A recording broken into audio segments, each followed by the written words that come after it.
everyone. It's September 3rd, 2013. It's Tuesday. It's Harp Tuesday. And it's been such a long time. I didn't manage to get an episode out over the summer. It's been kind of a stressful summer for me.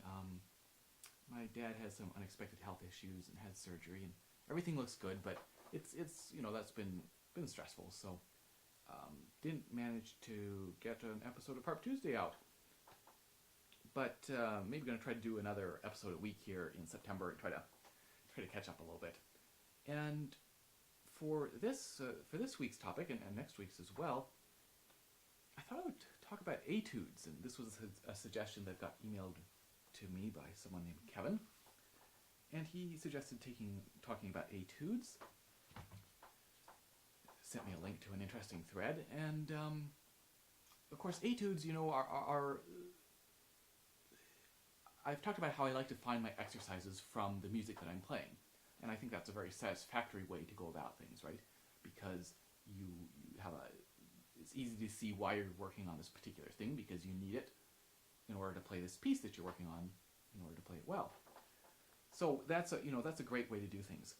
But etudes can be very helpful as well, and basically an etude, right, gives you an entire piece that's working on just one aspect, one particular type of technique, so that you can really sink into that and really, I think I've talked about this in terms of practicing, right? If you're playing a piece that there's this one little half a bar where maybe there's an awkward fingering or just something that you're not totally comfortable with, well, it's a good idea to break that down and really practice it, because if you just go through that piece, you can play through that piece 10 times in a day and you're still not going to get much benefit if there's that little spot that's really bothering you. So with an etude, you get to work through a whole piece just on a particular type of thing, and also you get to have sort of the modulation, the changing patterns, and they can be quite helpful. So I'm going to talk about some of the etudes that I have found personally helpful, and looking at some of the Bochsa etudes from his 50 etudes. So here's book 1, book 2.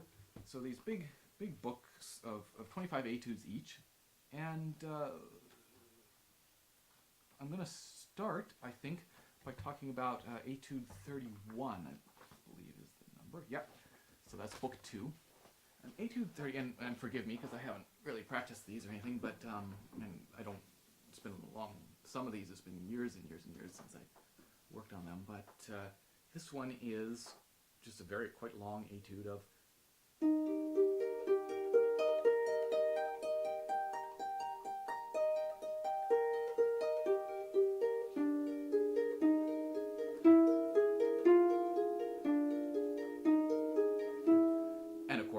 Ultimately,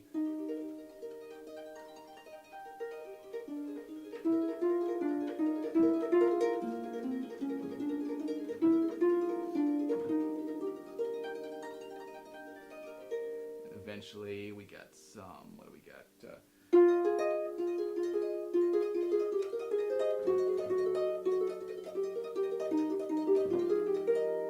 Some bigger, but all of this kind of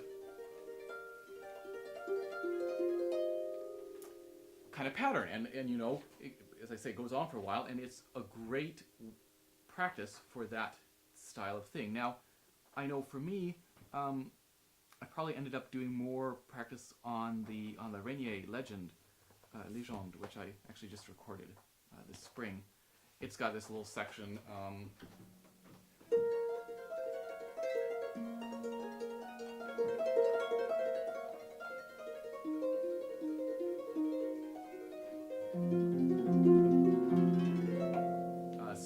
A similar thing, often that in that case it's 2-1, 1-2, but there are some stuff where you're going 2-1, 2-1.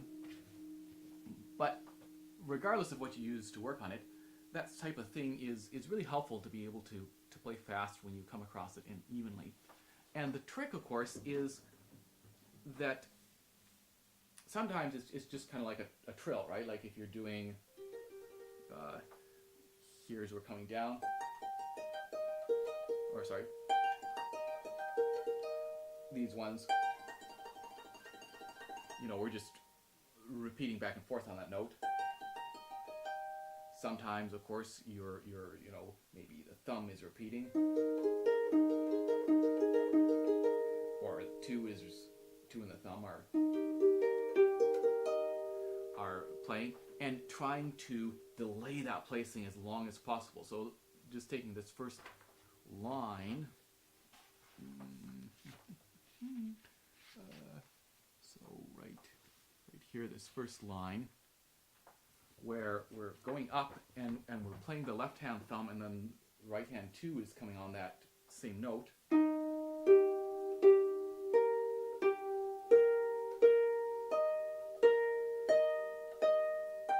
As we go faster, it's really easy to have that miss that thumb, have it be covered up by two coming back on it.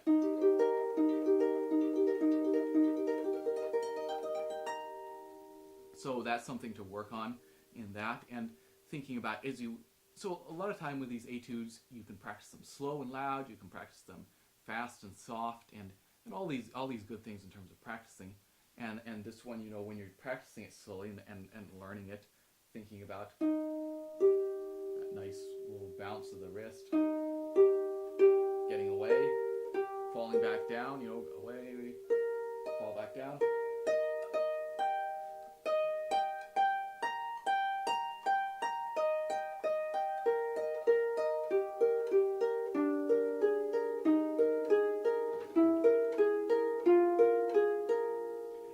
Practice a particular, grab a group of 4 notes and just practice that.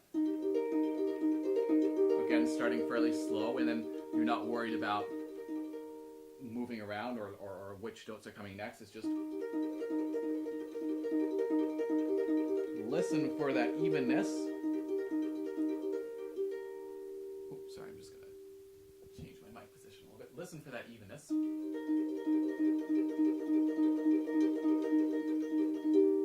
And be aware of how these fingers that are playing that same string, how they're working, and doing what you can to make that as even and as supple as possible. So that is that's a great exercise in terms of that little effect, and that'll stand you in good stead in any sort of tremolos, you know, and that kind of shimmery little thing. And I think I did an episode. When I talk about playing fast, I use that Dragonfly in the Sunshine, and that's a similar type of pattern. So that's a good one. Then I want to talk about it's fairly early on. What is it? Number 8. This is one that you can actually. I think I first played it on the lever harp, and you can play that first page or most of the first page. Just set your C to sharp, and you can go back and repeat. And it's a really great exercise, and it's this right-hand pattern of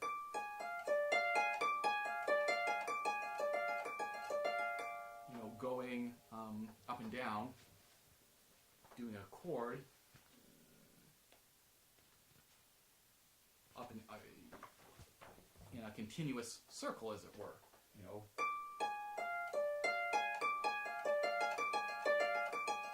And you can, of course, could just practice something like that, but this is great because it lets us move, you know, maybe, oh, sorry, wrong key.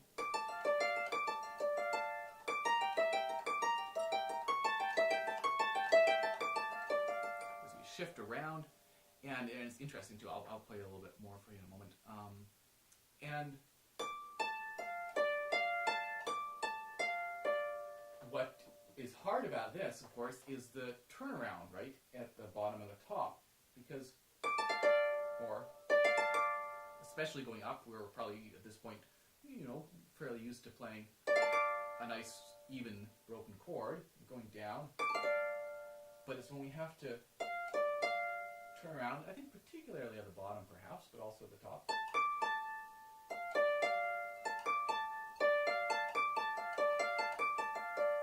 trying to make that even and not hear things get stopped too soon.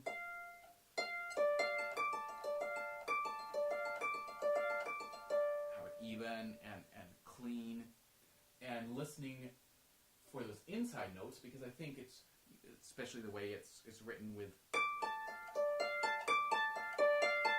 it's probably easiest to hear the thumb and maybe the fourth finger. So you could practice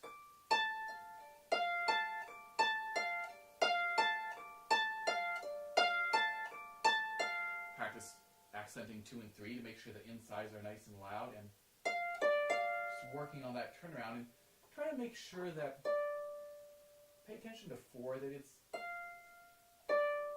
feeling really relaxed, that it's just, being pulling down off the string and using a very efficient motion. And at 3, we don't want to close 3 all the way into the palm, but 3 is closing nicely, but that it's just ready to pop right back on there. So that, the piece is quite dramatic.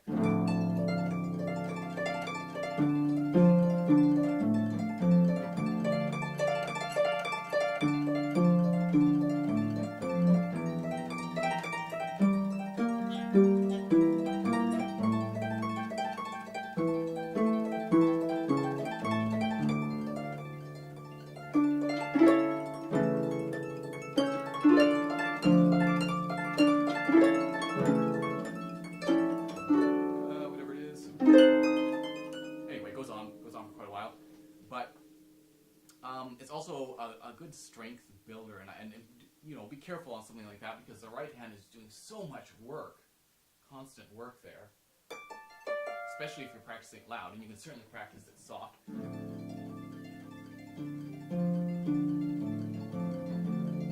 But it's also nice to practice it for that strength.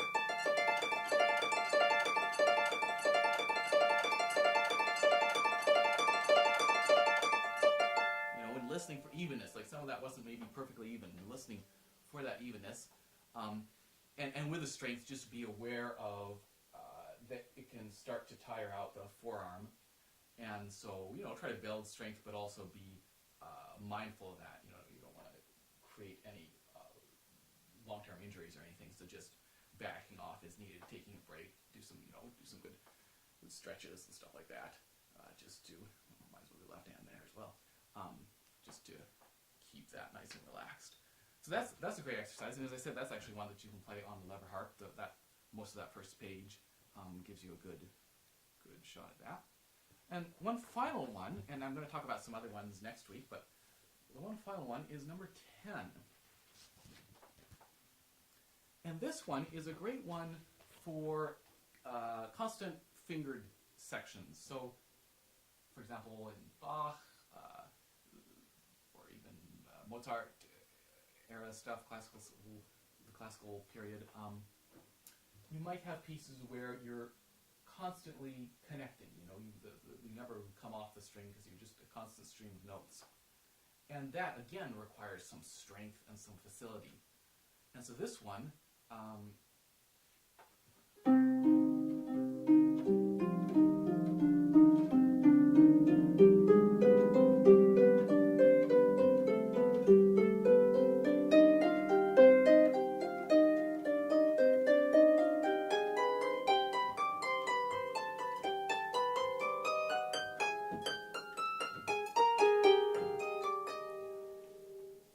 it's not a great piece, I don't think. Like, I could see doing the other etudes in a concert.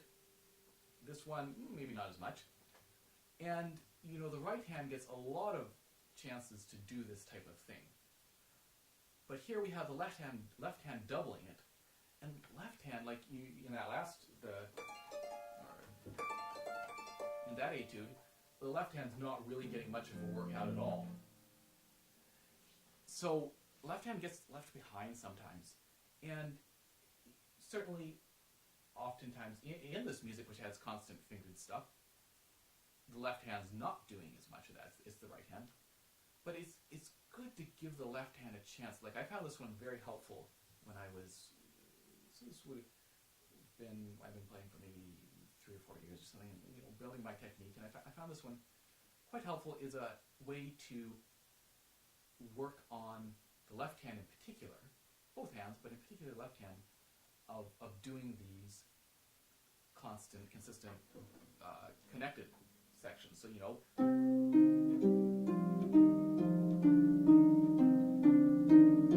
listening to make sure that each finger is feeling as good as any other finger, that everything's sounding really even and everything's working in the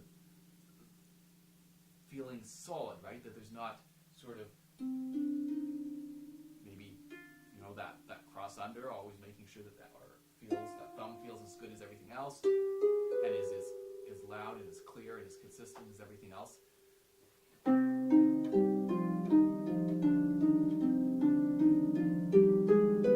the fingers are just closing down.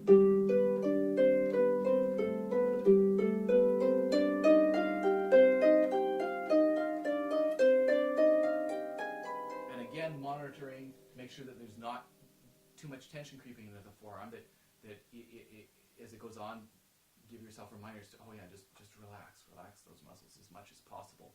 And of course you can push it for speed.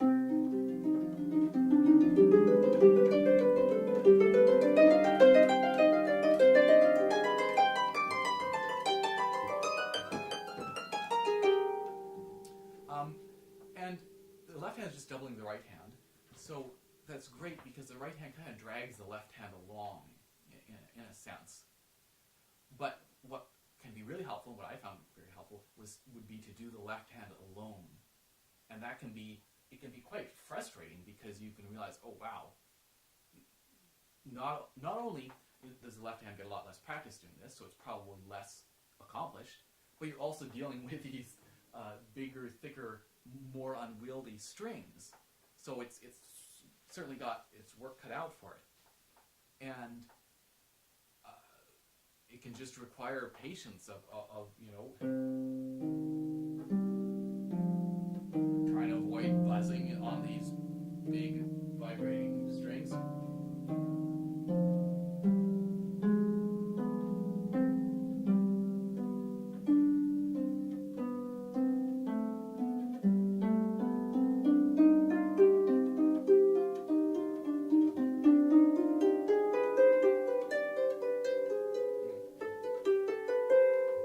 And what does this go on? This goes on for like 1, 2, 3, 4, 5 pages. And I certainly would play the whole thing and do the whole thing alone with my left hand. And it was a good strength builder and a good exercise. And eventually maybe you get to the point where the left hand feels.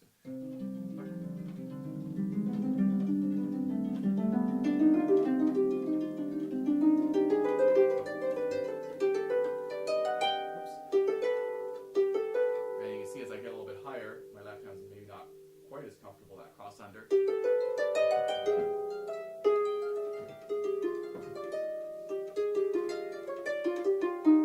should,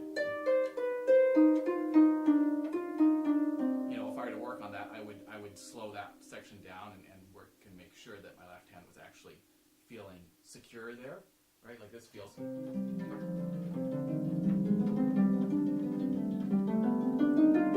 Feels like I'm in command. That other little section as we start to get this, whatever it is, whatever the middle settings are. At that speed, I feel like, I'm kind of pushing it a little bit. Like I'm not really in control.